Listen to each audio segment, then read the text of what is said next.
We are currently in one of the greatest times ever for a Masters of the Universe, He-Man, toy collector, fan, etc. This is Toy Guru Neitlich. I'm a big fan of Masters of the Universe. I've gotten to work on Masters of the Universe professionally, and I wanted to make this video because a lot of folks are asking online in my comments section about the future of the brand, and especially can something like Masters of the Universe Classics come back, which was a line that was offered online now about 7-8 years ago. Currently at retail, we have multiple Masters of the Universe lines, which again is why it's such a great time to be a He-Man fan.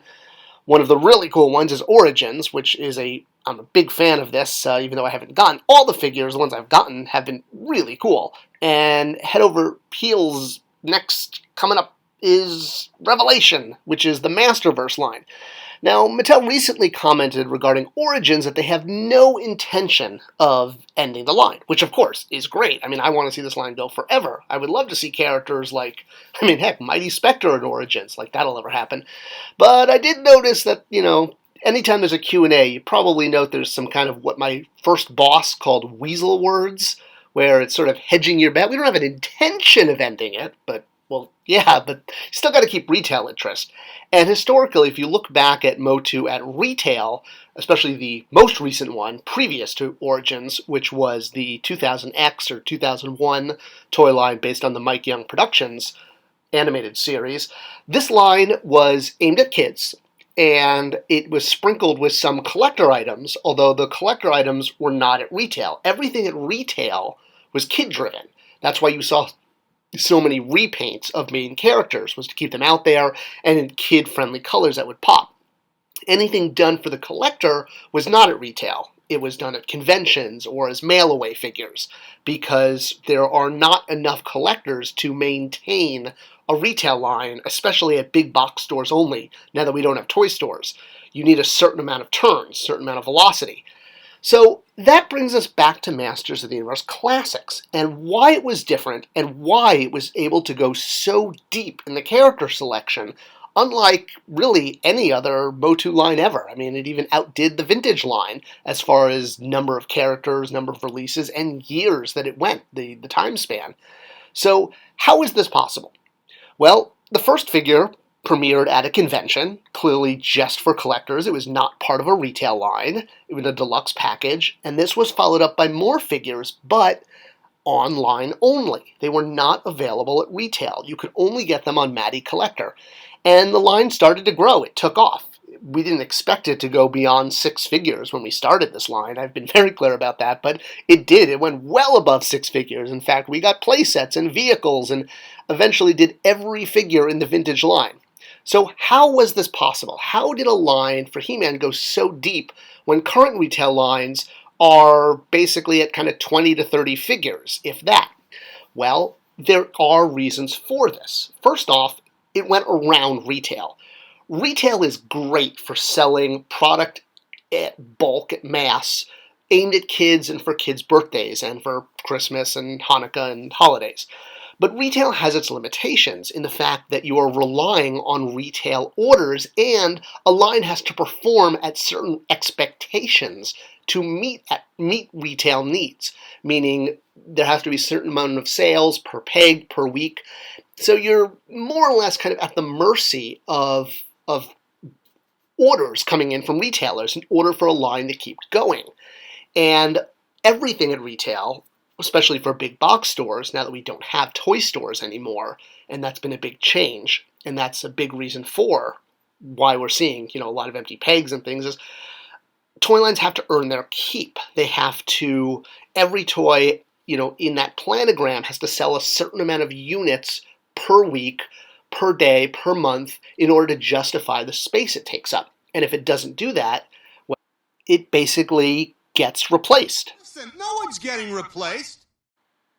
So if your end user is the adult collector, the best advice I always have for even my clients on Spector Creative is don't sell your line in at retail. Sell it at conventions, sell it through catalogs, sell it online, because that way you're not dependent on retail orders.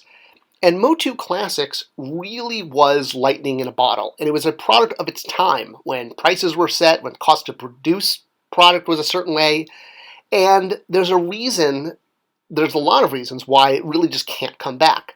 One of those is tooling. So tooling is very expensive, and it's also very expensive to store. It also doesn't last forever. After a few years, tooling wears out and is no longer usable and has to be sort of tossed away. I mean, the Model S is falling apart. There's also the issue of ego. And what I mean by that is people in all industries, not just toy industries, want to feel like they're putting out something original and something that comes from their own creativity. Essentially, putting your own stamp on it, if you will. And that's also why classics probably won't come back, is because it's seen as something done in the past. And the current teams at toy companies want to do something that they produce. I do want the credit without any of the blame. Then there's also the cost factor. So when Masters of the Universe Classics first came out in 2008, well, it cost a lot less to produce a figure. We still charged a premium price. These were $19.99 out the gate, and that was when a 6-inch figure at retail was $9.99. So we were essentially charging twice the amount at retail for a MOTU Classics figure. But you got a lot more. You got more parts, they were bigger, they had more accessories, and they had a lot more deco than a regular figure at retail because we were charging more. Eventually, prices did increase and went from $19.99 to $24.99, and then I think after I left Mattel, I think it might have gone up to $30.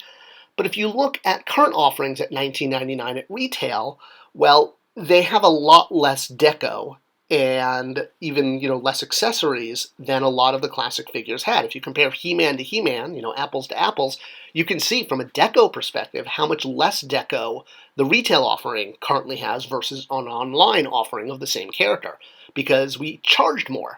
So if you were going to charge for a classics figure at retail now, you'd basically be looking at a $39.99 figure. And that's why toy manufacturers are always looking for something new. The tooling doesn't last, the new teams want to put their stamp on it, and product that was created years ago is not always cost effective to produce in a current market because costs go up. And standing on the shoulders of giants and doing something that had already been done, well, everyone wants to come up with something new. And with the clock ticking on the brand before the universal reversion, that's why we're seeing so much awesome MOTU at retail. And it's a great time to be a fan. Can classics come back? Technically, yes, but there's a lot of factors that we've just gone through that sort of hold that up. It was really a moment in time, and when classics was out, it was out because of costs, because of the online buying experience, and because there was no retail involvement, and there was no animation. And now with that, retail's gotten back involved. I hope this video clarified a little bit about what made classics a little different from other lines for He-Man, past and present. Do share this video because it helps tell YouTube to share it with other people. Thanks for watching.